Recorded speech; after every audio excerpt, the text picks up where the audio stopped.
Dari ruang belajar paket C di sebuah gang kecil di Kudus, seorang pemuda berhasil menembus Universitas Gadjah Mada, memimpin BEM kampus terbesar di Indonesia, mengkritik kebijakan negara, hingga namanya menjadi pusat perdebatan nasional. Di satu sisi, ia dipuji sebagai simbol keberanian dan daya pikir kritis.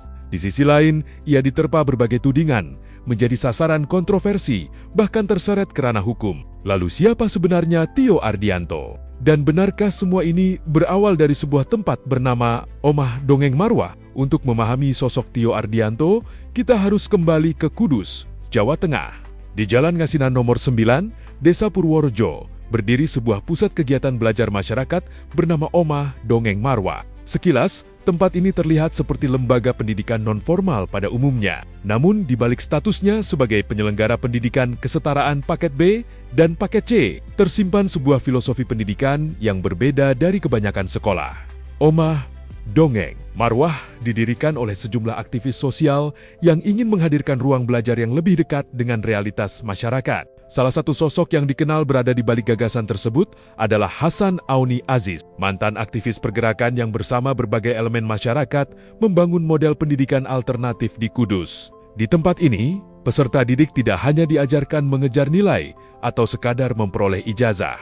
Mereka diajak berdiskusi, mempertanyakan berbagai fenomena sosial, dan membangun keberanian untuk menyampaikan pendapat. Lingkungan seperti itulah yang kemudian membentuk Tio Ardianto. Berbeda dengan banyak tokoh mahasiswa yang berasal dari sekolah unggulan, Tio merupakan alumnus paket C Omah Dongeng Marwah, jalur pendidikan yang sering dianggap sebagai pilihan kedua oleh sebagian masyarakat. Namun justru dari jalur itulah, ia berhasil melanjutkan pendidikan ke Universitas Gadjah Mada dan memilih program studi filsafat. Di kampus Bulak Sumur, karakter kritis yang sudah tumbuh sejak di Kudus semakin terasa. Ia dikenal aktif mengkaji berbagai persoalan kebijakan publik dan sering menyampaikan pandangan yang berbeda dari arus utama. Perjalanan itu akhirnya mengantarkannya menduduki posisi Ketua BEM KM-UGM, salah satu posisi mahasiswa paling berpengaruh di Indonesia.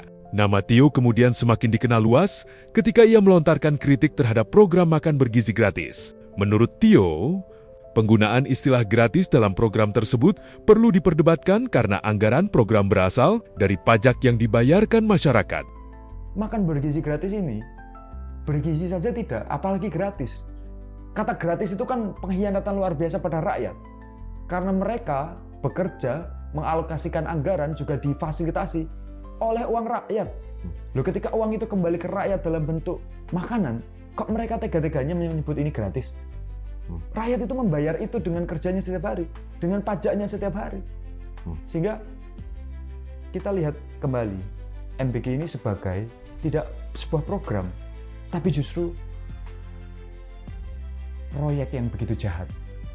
Satu SPPG, Bang, per tahun itu bisa punya laba 1,8 miliar.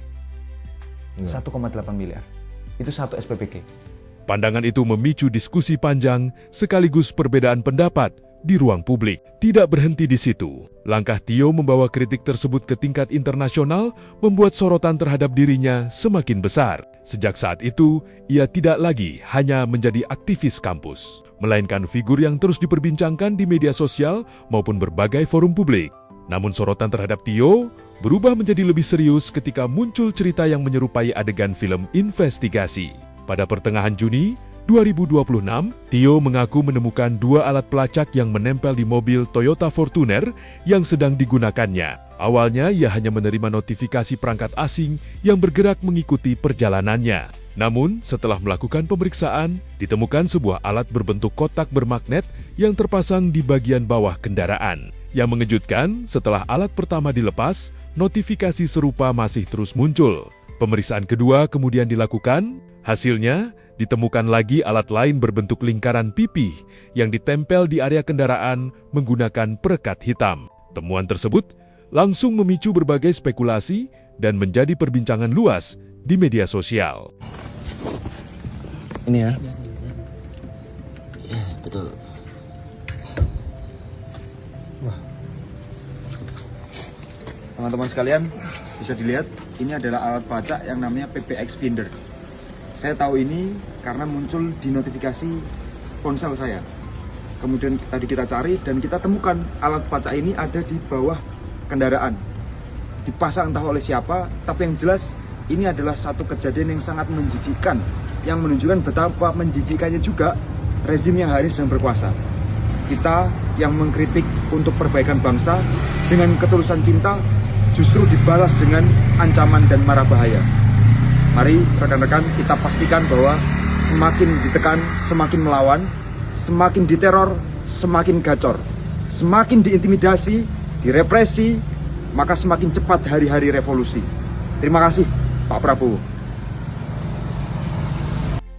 Di saat yang sama, serangan terhadap kredibilitas Tio juga mulai bermunculan. Aliansi BEM Bersatu menggelar konferensi pers dan menyampaikan dugaan bahwa gerakan yang dibawa Tio memiliki keterkaitan dengan aktor politik tertentu.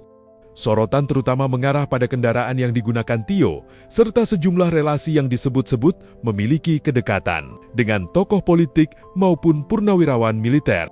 Kami melihat indikasi kuat keterlibatan aktor politik praktis dalam gerakan ini. Salah satu pimpinan aksi, Tio Ardianto, diduga memiliki kedekatan dengan jaringan politik tertentu.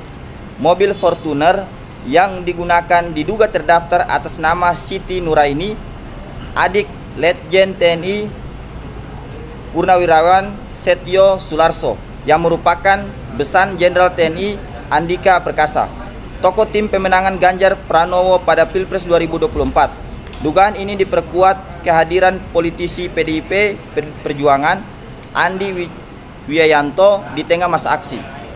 Keterkaitan tersebut juga diperkuat oleh kehadiran Tio Ardianto dalam dialog nasional kebangsaan yang akan dilaksanakan di Bandung pada tanggal 18 Juni 2026 mendatang, bersama dengan sejumlah tokoh seperti Said Didu, Roy Suryo, Refli Harun, dan Dr. Tifa. Dalam forum yang sama, Legend TNI Setio Sularso juga tercatat hadir, menunjukkan adanya jejaring yang patut dicermati. Tuduhan tersebut memunculkan perdebatan baru. Apakah gerakan yang dibawa Tio murni lahir dari idealisme mahasiswa atau ada kepentingan lain yang turut bermain di belakang layar? Hingga kini, berbagai pihak masih mempertahankan pandangannya masing-masing. Itu adalah mobil yang dipinjamkan kepada saya sejak saya mengalami berbagai teror, terutama sejak Andri Yunus disiram air keras oleh saudara saya. Siapa yang tidak khawatir Mas Andri Yunus yang seperti itu saja disiram air keras? Apalagi kita yang berbulan-bulan teriak maling berkedok gizi, berbulan-bulan teriak presiden inkompeten, presiden yang tidak menghargai ilmu pengetahuan. Saya tidak ngomong bahwa saya lebih keras dari Mas Andri Yunus, tidak. Tapi bahwa potensi itu terjadi kembali pada saya itu ada. Sehingga adalah hal yang sangat masuk akal ketika ada saudara yang bersimpati, berpihak untuk meminjamkan kendaraannya. Dan karena memang adanya cuma itu. Kalau saya berkepentingan untuk pinjam sendiri, saya pasti akan pinjam yang lain. Belum selesai polemik itu mereda, babak berikutnya kembali muncul. Seorang praktisi hukum resmi melaporkan Tio ke kepolisian. Laporan tersebut telah dikonfirmasi, diterima, dan kini berada dalam tahap penanganan aparat terkait. Sementara itu, terkait temuan alat pelacak yang ditemukan di kendaraan yang digunakannya, Tio juga dipersilakan menempuh jalur hukum apabila merasa dirugikan. Jadi saya melaporkan mantan ketum BEM atau presiden BEM UGM ya, presiden mahasiswa UGM atau ketum BEM UGM ya, karena dia telah menghina kepala negara ya, Pak Prabowo Subianto, dan menghina Mas Gibran ya, dan memfitnah SPPG dan MBG ya, sehingga dia juga ikut menghina kami dan melakukan penghasutan terhadap program-program SPPG dan MBG itu. Dan dia juga banyak menghina dan memfitnah programnya Pak Prabowo gitu. Makanya hari ini saya sikat dia. Saya nanti akan laporkan lagi yang lainnya ya. Jadi saya nggak main-main ya. Saya ini memang tukang lapor, tukang somasi, tukang lapor gitu. Alhamdulillah udah banyak yang di penjara ya. Hari ini banyak juga orang yang telah diproses di Polres dan Polda atas laporan saya. Jadi itu aja dari saya ya. Tio, kamu anak baru kemarin ya, baru jadi aktivis.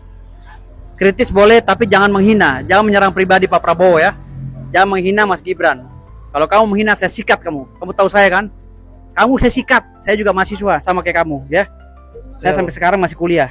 Dan dan menjadi mahasiswa. Tapi tolong jaga adab kamu ya sebagai mahasiswa. Jangan memalukan UGM. Perjalanan Tio Ardianto telah mematahkan banyak stigma lama. Dari jalur paket C yang sering dipandang sebelah mata, ia berhasil menembus salah satu kampus terbaik di Indonesia, memimpin organisasi mahasiswa besar, dan menjadi salah satu nama yang paling banyak diperbincangkan di tahun 2026.